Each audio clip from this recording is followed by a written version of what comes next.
Imagine lying in a hospital bed 100 years ago. No anesthesia, no antibiotics, and sometimes no hope of survival. Tonight we're diving into real medical nightmares from history that make modern medicine look like science fiction. We're talking about the bizarre, the brutal, and the downright terrifying things people once endured in the name of healing.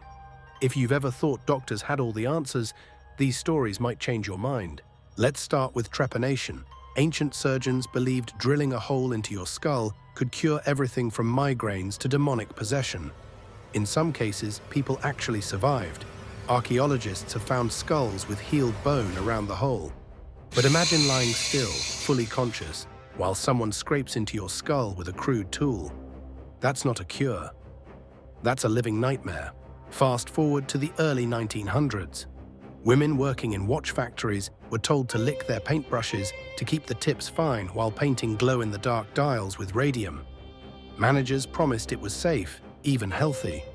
Within years, the women's jaws literally began to rot away, teeth falling out, bone crumbling like chalk. By the time the truth came out, dozens were dead and countless others disfigured. In the 1940s and 50s, lobotomies were advertised as miracle cures for depression and schizophrenia. A doctor would hammer an ice pick-like tool through the corner of your eye socket and scramble the brain's frontal lobe. Patients were left drooling, childlike, or completely incapacitated. Over 50,000 were performed in the US alone before the practice was finally banned. Everyone knows the beaked mask of the plague doctor, but here's what most don't realize. The herbs and flowers stuffed inside weren't just superstition. They believed disease spread through miasma, or bad air, so the mask was their filter.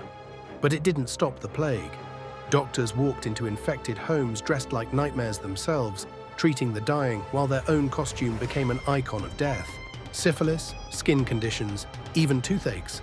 Mercury was the miracle cure of choice for centuries. Patients were rubbed with it, drank it, even inhaled it.